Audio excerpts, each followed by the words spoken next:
So we just talked about your band, man. Nice. Uh, so I'm sure it was a heated discussion. it actually was, man. So I'm not sure how familiar with the premise you are. We got 4 through unanimously, and we got 13. I think no, it was 13. How many was in the discussion? 14. 14. So then you got to whittle it down to 6. And I wouldn't say it got heated because all of us are very distinguished gentlemen, and we don't yell like that. Of course. But gotta maintain, we had to your demeanor. Yes, keep our composure, if you will. Of course. But it did like there was a lot of hurt feelings involved, or I should say like a little stinging because people's favorites, had to hit the floor. But that's kind of my personal favorite went right into the trash. Like did from it? The get-go. Yeah. I'm interested to hear what got left out just as much what got put in. Well, we should start with that then, maybe. Yeah, let me look at so included in our list was 67 songs, and we covered 38 of them between the three of us. Yeah. So just know this, the three of us consider the discography pretty thick. Like it's Did you go into like EPs and everything? Because we've got we did singles 1 and singles 2. Yeah. Most everything's on there. So there's like 5 album length, I guess, works that you could look into, right? Yeah. But weren't there some like EPs that like didn't make it onto the singles comps?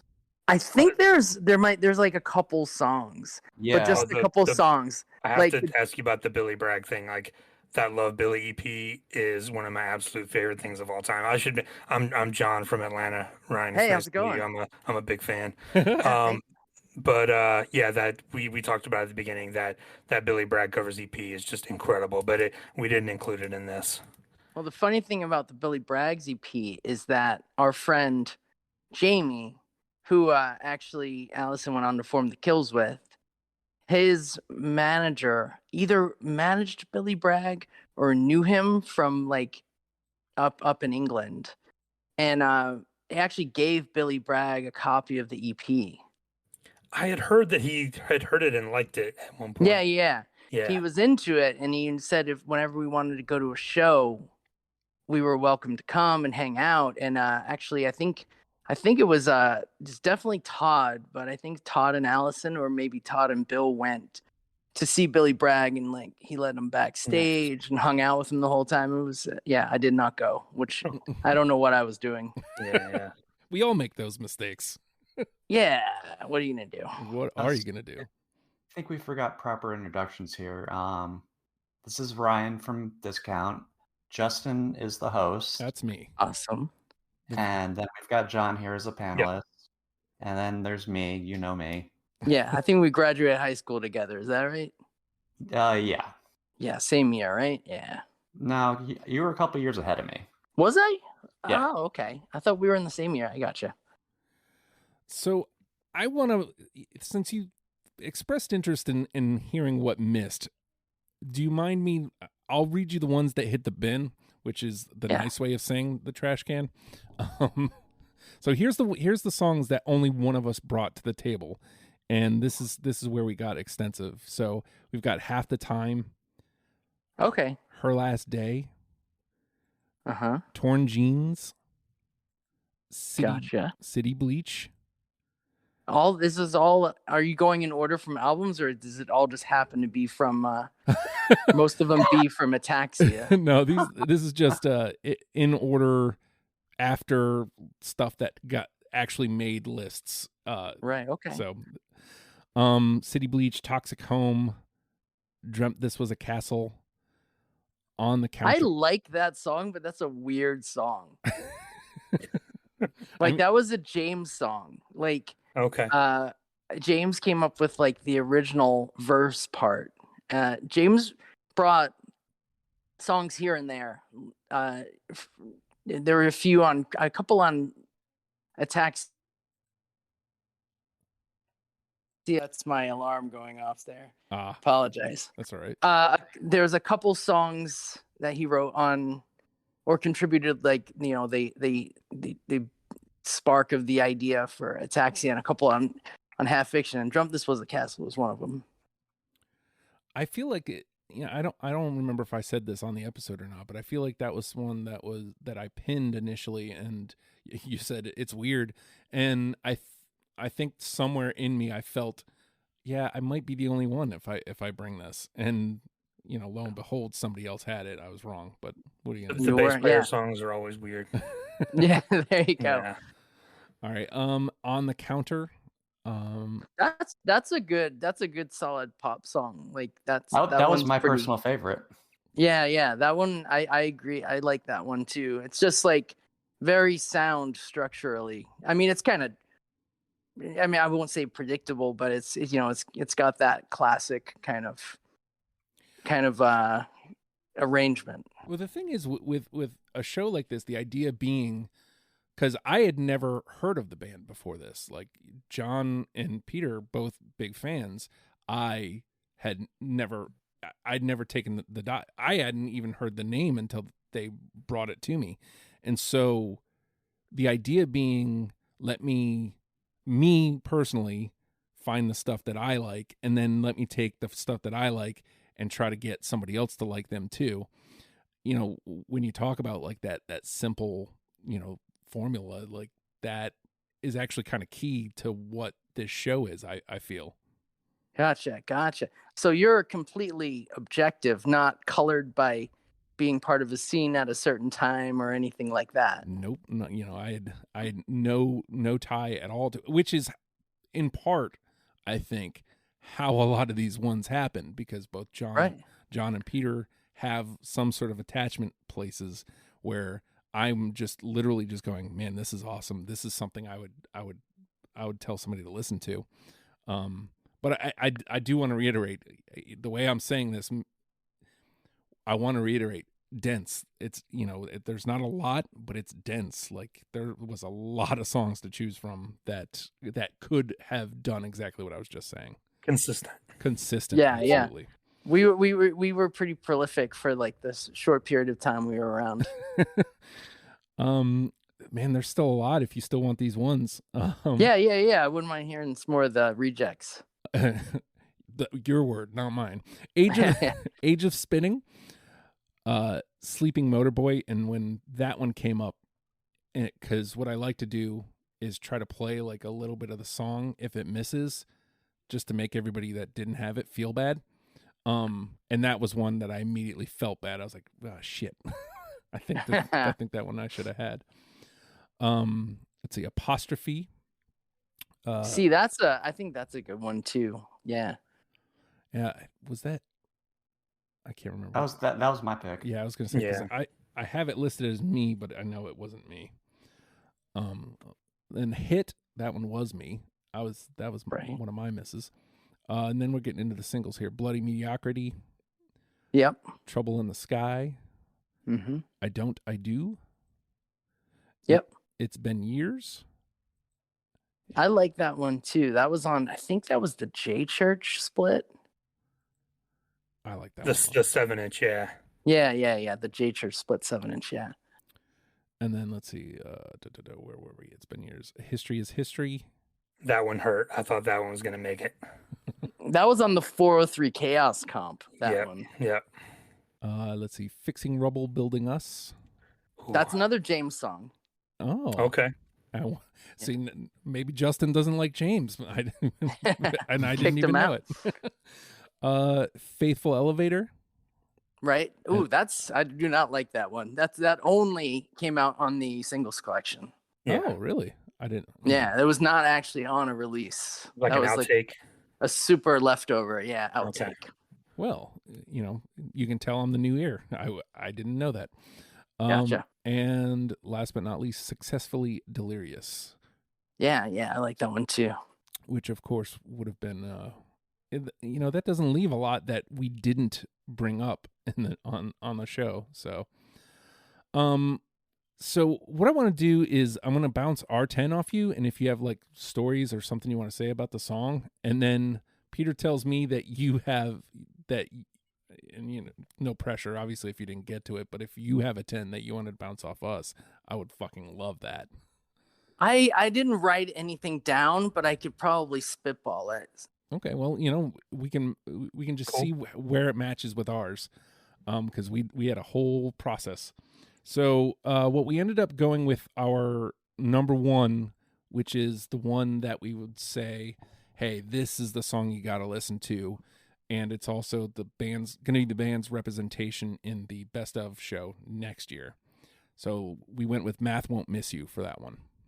Yeah, I'd agree on that one. Like that, the last album got less poppy for the most part. That was kind of one of the holdouts, and I think that one really, really worked. That's one of that would definitely be in my top two as well. Go. See? Can I just ask a question real quick, Ryan? Was it like a conscious decision to make Crash Diagnostic like more of that kind of angular, kind of DC style, or were you guys just evolving and listening to more of that stuff? Yeah, it was kind of an evolution. Definitely kind of playing with more bands that sounded a little further away from just your basic pop punk kind of paradigm. Yeah. Listening to more stuff like that. And also like, it's a little boring just playing bar chords all the time. So just getting a little better at playing our instruments too over the time. And do you think that like if Discount had continued, like would it have kept going more of that way, you think? Probably. Remember also, that's when Todd Rockhill replaced Yeah. James. James Yeah. played on the first two albums. Todd played on the last album. So a lot of, the new kind of feel had to do with having a new member as well. Mm-hmm. Cool. All right. So we're just gonna go. That's not even an album order. So we'll go. KV T-shirt was next. Yeah, I mean, that's definitely one of like the crowd favorites. It's just so early on, and it feels so kind of like, I won't say like juvenile, but it's that's like at our very super early years. But yeah, I could see that one. It wouldn't be in mine though. Oh. I like. First of all, I like your take on it because obviously you were there. So like, Yeah. screw me, the guy who just heard of you. But like, I love that, that's your take on it. And when we do this, like, I like to represent that, hey, this is where they started and this is where they end up. Yeah. But I can imagine as an artist, you might go, yeah, cool. But like, we got way better later. Like, so we were very young when we started doing started recording and actually playing shows and putting out records. The first Ataxia came out, we were in high school still when we recorded all of Ataxia. So there you go. I was probably 16, 17 when we wrote that song. Allison was a year behind, and so was James. So they were probably 16 or 17 as well. I was probably 17, and they were probably 16 when we wrote that one. Man, I wish I was doing anything at 16. Well, move to a boring town like Vero Beach, right, Peter? Yeah, I mean, what I was doing was going to your shows because like that's all there was to do. There was a lot of good music at that time. I mean, that's it was pre-internet, pre-cell phones, pre-anything. So it's just the shows just up and down the coast and all throughout Florida. It's just what everybody did. The shows weren't just punk shows. There would be like a punk band, a metal band, a ska band, like all in one night. Yeah. Oh yeah, for sure. Yeah. Mhm. It was and all the venues kind of helped too in Vero. We had the old schoolhouse that was on the border of Fort Pierce. Then we had the women's club as well, and those were just in our direct area. But there were venues down in West Palm. There was a place called the Brothel in Melbourne, which was actually a BMX park in there. There was just there's a lot going on back then, especially in our area. So the next, and again, these are going to kind of, it looks like be semi all over the place. But next we have Half Fiction. This obviously Yeah. the song. Yeah, that would definitely be in my list too. I proposed that one as the one like late because we had split until John made me go, no, Justin, you gotta be the tiebreaker. But like I kind of proposed that and then immediately hated myself because it became like this 3-way conversation. But Yeah. I love the energy of Half Fiction. Yeah, it's a waltz.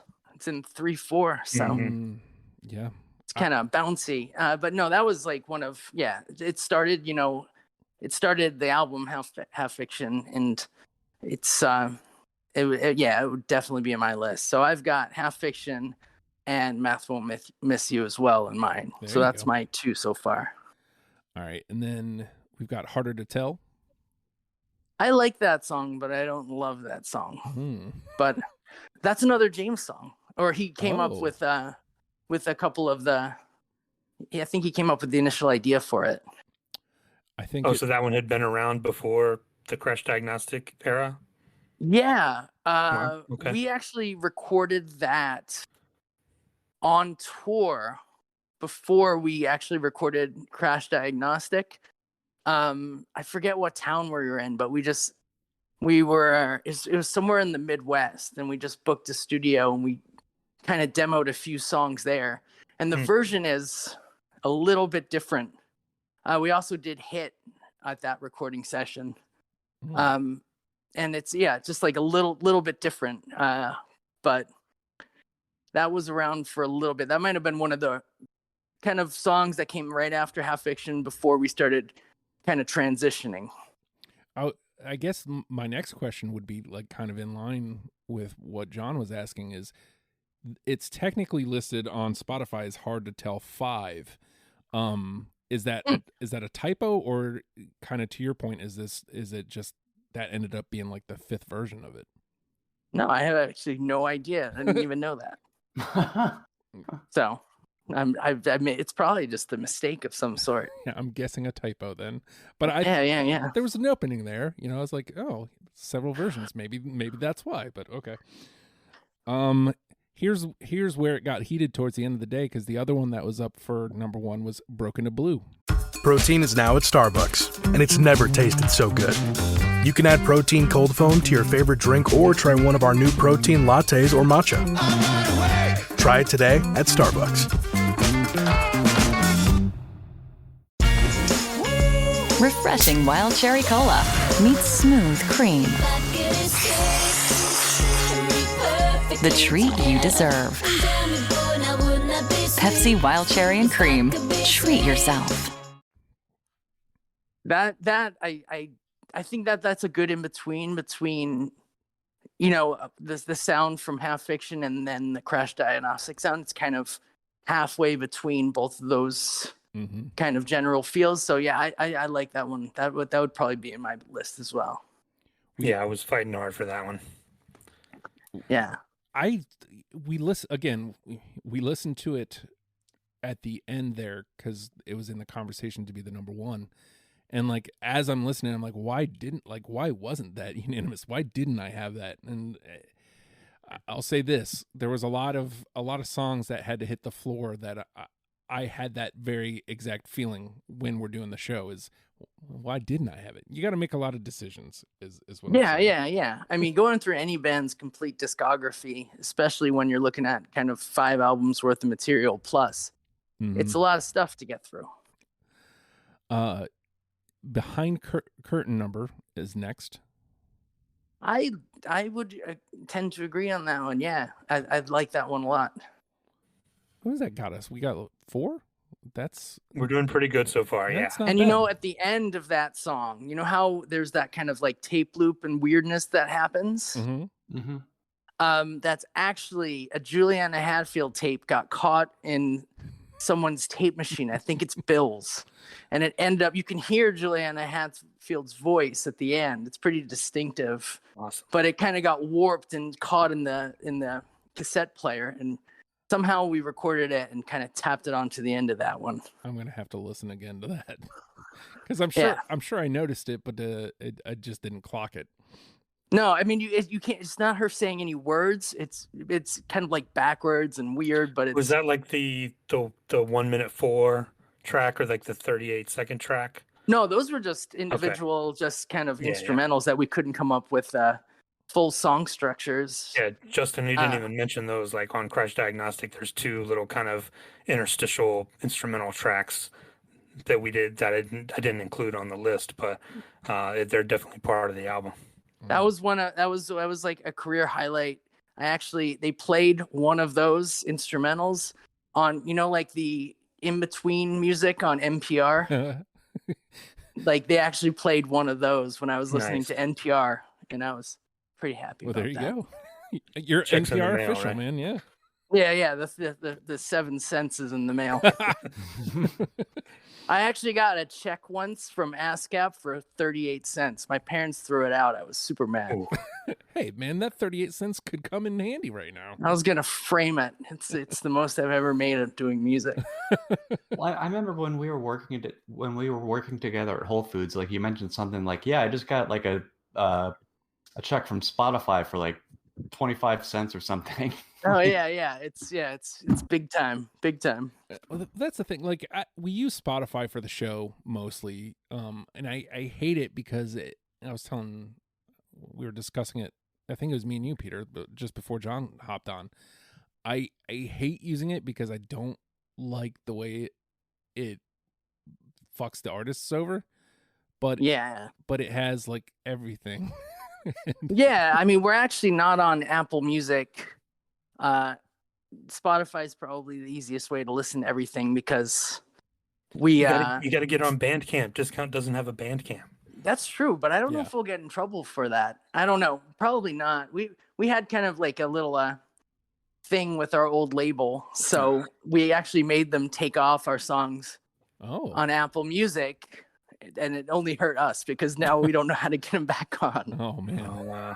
Well, we could probably figure it out. Well, at this point, it's like 22 years later, so I'm not sure how much it matters. Well, we can stay obscure to the kids, Well, hopefully, like, look, man, I'm not saying our little show is going to turn millions of people onto the band, but like, there are definitely people that listen to our show that are going to be like, how the fuck didn't I know about this band? Which makes me happy. No, it's great. Yeah. I did one podcast about Discount. It comes up every once in a while. It's really cool. Do you ever like just go down in your basement and just like play Discount songs? Oh, well, Bill, Todd, and I practiced. Oh yeah? Yeah, in Vero when we were both back for Thanksgiving, we had a little practice. Nice. And we practiced once they came to Durham, where I live. I live in like the Triangle area, North Carolina now. So Bill and Todd and I have been just going over stuff and practicing. Awesome. Dude, you live like 5 hours away from me, I think. Yeah. I'm in Hillsboro, right outside of Durham and Chapel Hill. I live in Virginia. Gotcha. I live in Hampton, Virginia, which means nothing to anybody really, but Virginia Never Beach, heard of it. Yeah, Virginia Beach-ish area, like Gotcha. Right on the water. So cool. All right, we've got Mallory's Mission. Ooh, no. I mean, that would not be on my list. That's surprising. Who did that one? Actually, that one was a unanimous. All 3 of us had it. Okay. Yeah. Okay. Well, that just shows like maybe sometimes you're too close to it. No, I think I fought for that one. Oh yeah, I love that song. Yeah. You're right. Yep. I think I was the holdout on that one. That's right. Yeah. Thanks, Peter. Good. The thing I love is there's been yes, I agree. There's been okay, I can see that, and then I think there's been 2. Oh no. I love that.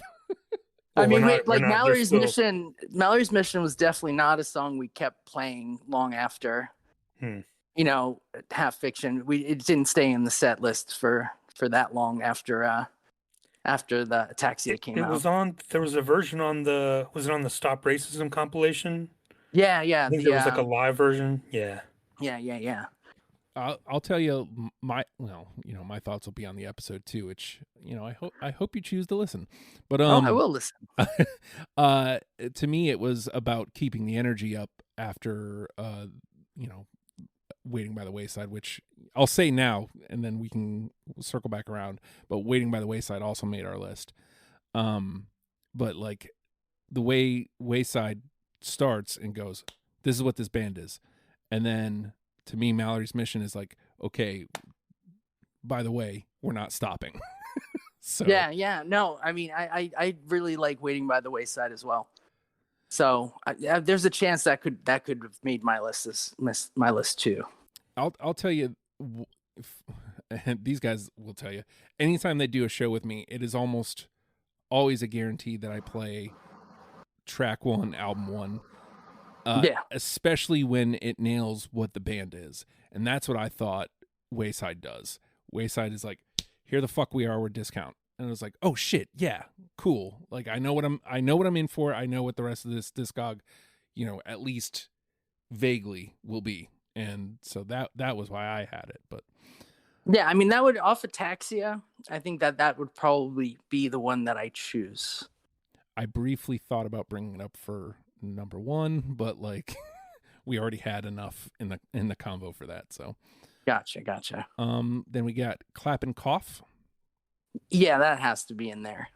I'm glad you said that because John brought it up, and so we do a thing called Final Say, and at the beginning of the game we go around trying to guess how many we're going to get through unanimously, and I got I got the final say. I got to pick, and Clap and Cough was my choice. Yeah, I think that's kind of a no-brainer. That definitely makes the cut. There you go. And then rounding out our list is Black and White Can't Capture Red and Blue. Ooh, I really like that one too. I didn't know that some of those songs, some of those kind of slower, more musical songs off Crash, I didn't know that resonated that much. But yeah, I like that one a lot. Nice. So for the record, I was the odd man out on that, but right. John said it was one of his favorites. And oh yeah, top 2 or 3. We almost, when we were in the studio with Jay Robbins, and I was kind of fighting for this, but we had the track and we were kind of like going through mixing, and he put some crazy effect on Allison's voice. It was some kind of tremolo. It made it sound like she was singing underwater. Mm. And he was like, what do you think about this? I liked it a lot, but Allison's like, no. So I won't say it almost got that way, but I was leaning towards doing the weird effect in our voice, but it didn't end up on the album like that.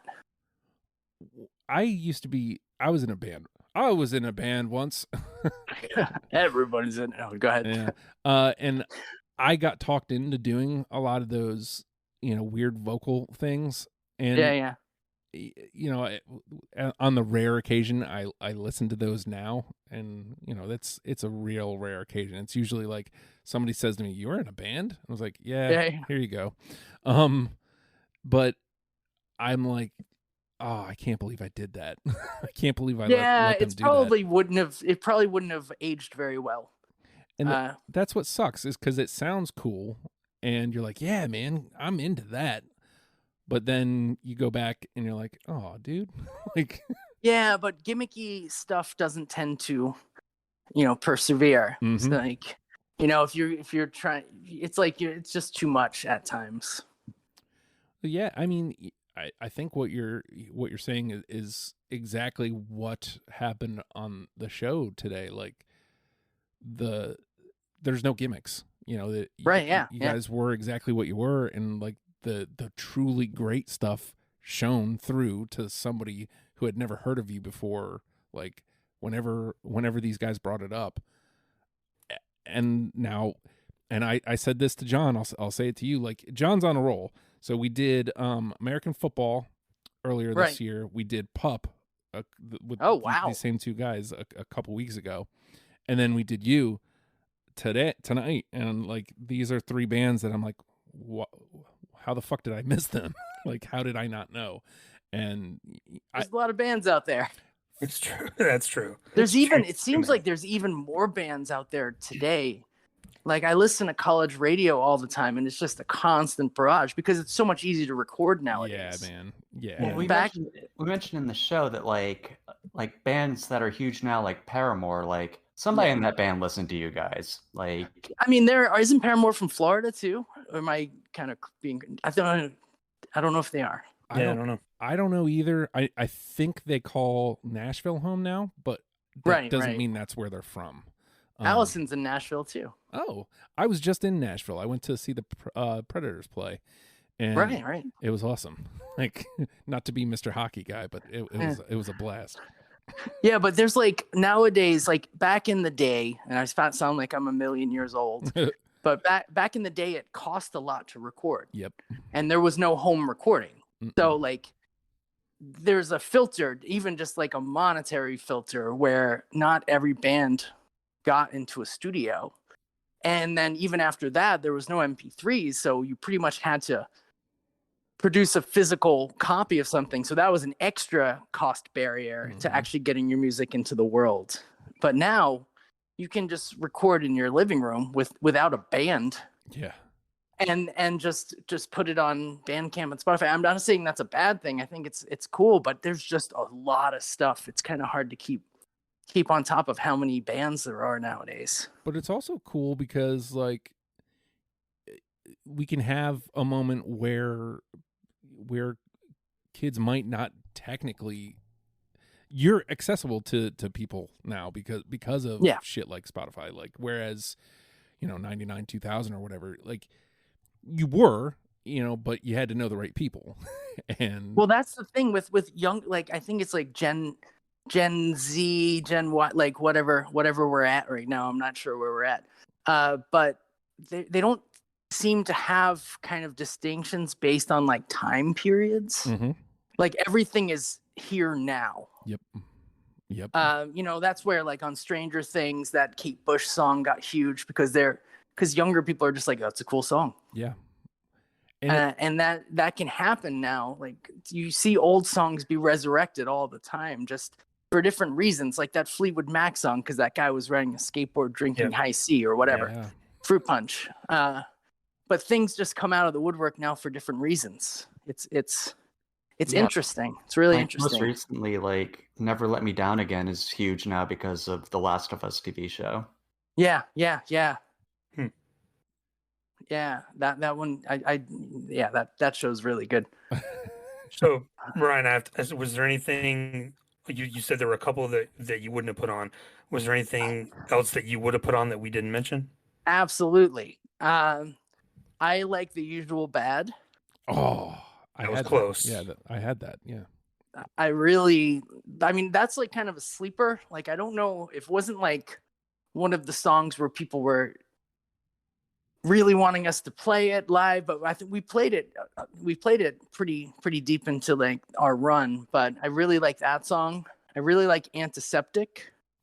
Early birds always rise to the occasion for summer vacation planning because early gets you closer to the action. So don't be late. Book your next vacation early on Vrbo and save over $120. Rise and shine. Average savings $141. Select homes only. Spring starts at the Home Depot, and we are bringing the heat to your backyard this season.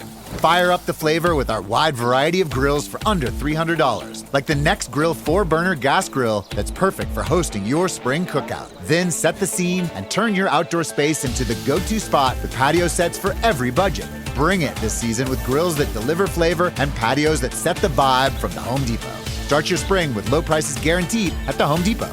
Exclusions apply. See homedepot.com/price match for details. I forget what that was on. I think it was on this EP that we did with this band called Cretan's Puddle from Australia. But I really like Antiseptic, and I'm surprised Pocket Bomb didn't make it on. That was a 2. Close. Yeah, that was a 2 as well. Yep. I picked that one. Yeah. I mean, that was like usually our set ender. That's the last song we ever played. Oh shit. As well. Yeah. That's some trivia for you. I think I was at your second to last show ever at the Georgia Tech in Atlanta. Was that the next? Was that the no? next We played a last show in Vero Beach at the Heritage Center. I was there. But and then we was that played Atlanta show Gainesville. on that same tour Yeah. before that? That was I was probably at one that of the one. last like tour shows. Yeah. Yeah. But we did the last 2 shows. It was, I don't know if it was back-to-back nights. I don't remember, but it was Vero Beach, the Heritage Center, and then in Gainesville. Yeah, I think one of them's, at least one of them is on YouTube. I've watched it a few times. Yeah, that's the Market Street Gainesville one. Yeah. Yeah, Peter, were you at that one? No, I was just at the Heritage Center one. Oh, that's what. Oh, yeah, the Heritage Center one. Yeah, that's what I was wondering. Yeah, I was definitely there, and cool. I have memories of that show. Yeah, I have the set list from our last show too. Still, I have like a little dorky little scrapbook because I had all these flyers and stuff. So I kind of like went like, like full mom mode and made a scrapbook with all the discount flyers. I don't know, man. Have you guys ever talked about reissuing that stuff? We did a short run of Half Fiction with a small label from Atlanta. We did like 1,000 and they sold out pretty quickly. Yeah. I mean, we have the rights to vinyl and we have the rights to cassette. We probably have rights to everything. It's kind of confusing because there's a contract, but I mean, I don't know. It's just so long ago and it's always been just advice to any bands. Don't ever put records out on a label that's owned by a lawyer. Oh. Yeah, like I don't think New American Dream lasted very long. No. Yeah. And then the guy Tim that we worked with for years and years, he was part of it. He ended up having to leave the label, and that's when things kind of got strange. So, but hopefully we can get it. I was hoping that we can get it back on Apple, at least because I canceled my Spotify subscription and now I have Apple. So maybe we can write them and figure out how to get it back on there. We'll see. I think there's something to what John was saying about a Bandcamp too. Like if you can figure out like the legalities of that. I mean, if we don't charge anything, I think we're fine. Pay what you want. Yeah. Yeah. Yeah. I mean, that's definitely an option. What about YouTube? Do you guys have an official YouTube channel? No, but people have put everything up on YouTube. A lot of the stuff you can hear it up there, but it's funny, like everything now, every band has videos because it's so easy to do it, but there's not a lot of footage of us playing. It might exist out there in the world somewhere on someone's like handheld VHS camera. God, it makes us sound so ancient, doesn't it? I'm holding a copy of I Like to Hang Out on VHS right now that has you guys on it. Oh yeah, that one. Yeah. No. But it's so strange. Like I don't feel like an old man, but when you're talking about technology, and we broke up in 2000, and there wasn't even social media then. Yeah, man. Nothing. I just found just now Discount Live at Chaos Record Store, Tampa, Florida, 1998. Wow. Yep. I've seen that video. Yeah, at 403 Chaos. No, man. Like to your point, like I'm 42, so it's not. Yeah. It's not like I'm ancient, but like we're that generation that didn't have cell phones, but like we were there at the birth of the technology too. Yeah. So it's like to your I think about, so I didn't start a band until I think 01, but I think about like all that's available to bands now, and I'm not jealous or even crotchety about it, but there is a part of me that's going, man, like if I would have had that then, like the biggest band I was in broke up in 05, which is like basically like as MySpace is taking off, and it's like, man, like we would have had this thing that could have really helped our fucking band, and we broke up. Yeah, I kind of prefer it how we did it. Because we went on all these tours. We toured like a few years, at least like 6 to 8 months a year, and I can't imagine being a band with everybody having cell phones in their hands. Oh yeah. What a point. It's just the experience was you're just in the van, you're either reading a book, you're listening to the same music, because it's not like you had Walkman. Yeah. Really. I mean, you could have had a cassette Walkman or a Discman or something like that. But for the most part, everybody had to listen to the same music. Everybody had to hang out on those like 8-hour or 10-hour drives. and it just added to the camaraderie and just added to the whole experience. Man, that great. I didn't even think of that. Like, it's bad enough now. Like, I do podcasts, and there's two, obviously, he says on a podcast. I hate them. But there's another one I do that some friends of mine come over, and like in between shows, like we do our first show, and then as I'm setting up to do the second show, instead of like, I don't know, engaging in me and like talking about shit, they both immediately stare at their phones. I'm like, cool. I look at my phone all day long, and I'm just like, even sometimes I catch myself, I'm like, what am I doing? Like, you're just looking at loops of garbage over and over again that you don't care about, but yet you're compelled. Like, they really have this dopamine thing figured out. Yeah, man. It's not sick. great. It's not great. It's not great. It's not great. That's the name of this episode. It's not great. Here we go. But yeah, man, like there is a twinge of jealousy here hearing that experience, because 96, obviously we're roughly the same age. I was 16. Yeah, I'm 44. Yeah, so I was same. 96, I'm 16. It sucks to find out like the infrastructure was here in Hampton. Like I could have done something, but I didn't think to fucking do something. I didn't think, hey man, let's get out and, like, I was in a little garage band, but I never thought, hey man, let's like go play out at shows. Let's try and record a record. Like, it was all about the scene, the Florida scene at that time. Like, bands helped each other out. Bands took each other on tour. Like, we took one of our first tours. We took As Friends Rust out, and then they got popular in Europe. They took us to Europe with them. We met Hot Water Music, and then we went to Europe with them. We did the US with them. Like, it was just a really good scene where bands helped each other out, and everybody, even though there were a lot of different kinds of music going on, it was super supportive. It was a great time to be in a band in Florida at that time. So I want to juxtapose this, and if we're getting to that time probably where everybody probably wants me to shut the fuck up, but I You're gonna have to edit like 99% of this conversation out. I wanted to ask, because you mentioned that you were kind of jamming with the boys, rehearsing. Well, not rehearsing, but practicing.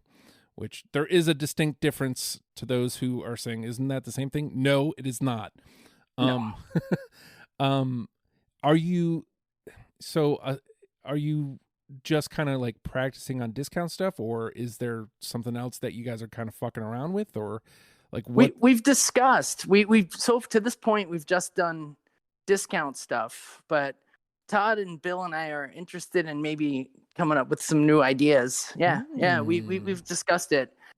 I think we're due next time. We're gonna go meet Bill in DC, so we're kind of going to all of our places. So we'll meet Bill and go practice at his practice space next. And yeah, it's been fun. Just hanging out, playing the old songs. To go on a little mini tour.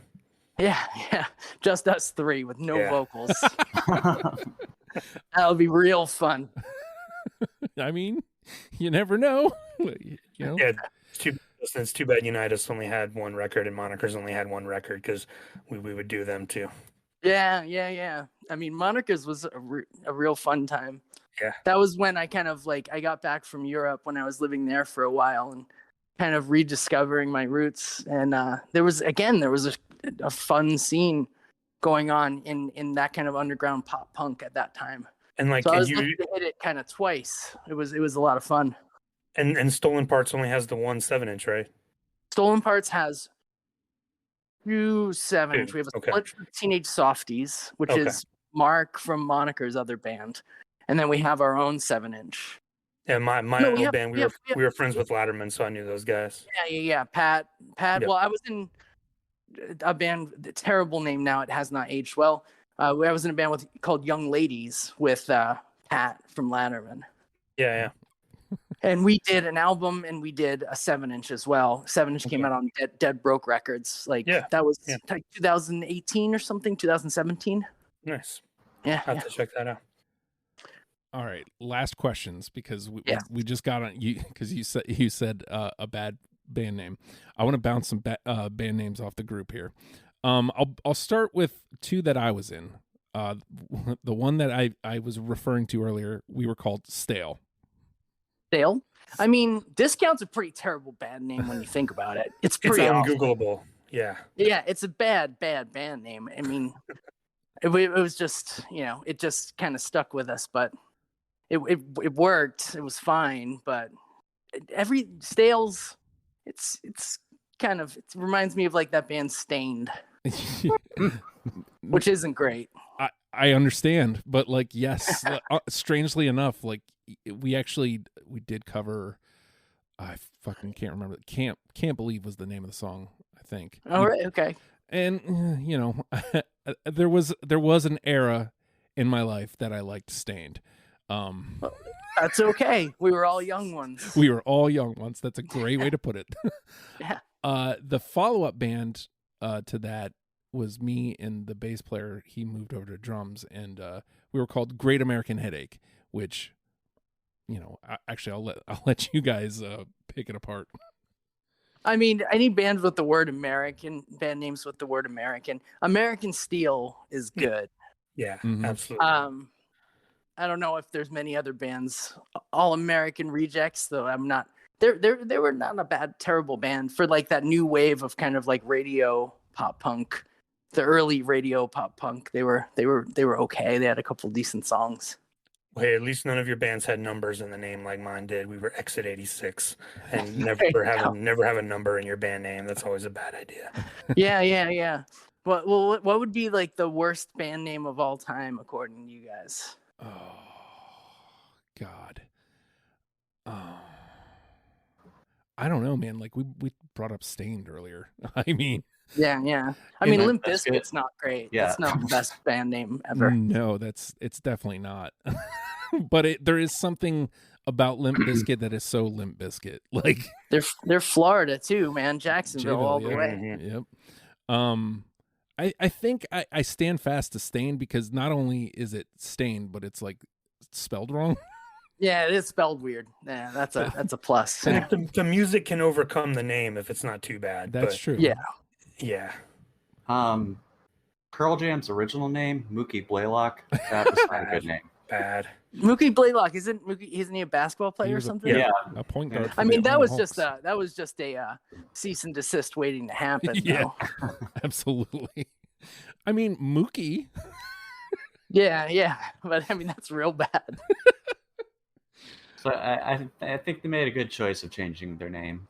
Yeah, I mean it seemed to have worked out okay for those guys. It's funny though, like when you if you say the word Pearl Jam, remove it from the discography, remove it from the band, you hear the two words Pearl Jam. That shouldn't work either. That sounds like a terrible name. Like it's a gross sexual thing that like no one gets the joke of. Yeah, but I mean Pearl Jam's a pretty bad name. Yeah. Yeah. It's a pretty bad name. Like it's up there. But like John said, a good band, good music can kind of erase the name, and then the name becomes something else. Because I mean, when you think about it, Nirvana is an awful name. Yeah, especially considering what they sounded like. It's like but it kind of it eventually it made sense, and then it seemed like a good name. Mm-hmm. Yeah, I think like after a while, Kurt like kind of regretted naming the band Nirvana. Yeah. I'd imagine so. Yeah, like because I don't know, but now to your point, nothing else would make sense. Like you couldn't tell me, hey, this is Kurt and the boys. Like, yeah. Well, also like this is it's another kind of connected to the fact that there's so many bands right now. Try starting a band nowadays. You have to go on Bandcamp and try to find something that's not taken by anybody in the world. Mm-hmm. Yeah, it's really hard to find band names now. Really difficult. Oh, now I'm trying to think of a dumb name, but My new band is called Blab School. Blab School? There's no bands called Blab School. We even got blabschool.com. But Blab School is a real term. It was an early kind of American school where they learned by just reciting of lessons over and over again. So they called them Blab Schools because if you walk by, they were just like blah, blah, blah, blah. Wow. Yeah. Well, I mean, at least it means Abraham something. Lincoln went to a Blab School. Well, that's the but first. we got like song. the Facebook profile. We got like Instagram. We got like the .com. It was a win. To me, Abraham Lincoln went to a Blab School is track 1. Yeah. Maybe we'll write a song. Maybe that'll be the next title that we have coming up. There you go. But I really appreciate your time, Ryan. This was a blast. It was great to hear from you and hear that we didn't get it wrong, and hear that A New Ear was actually a little on point. I like that. No, yeah, definitely. I appreciate it. Yeah, good meeting both of you, and good talking to you again, Peter. I'll see you back in Vero sometime. Hell yeah. Thanks, Ryan. That was great. Thanks, Ryan. All right, guys. And have a good night. All right. You too. All right. Okay, man. And I'm gonna go ahead. I don't know how to hang up. It's okay. Hold on. I'm gonna hit the space bar.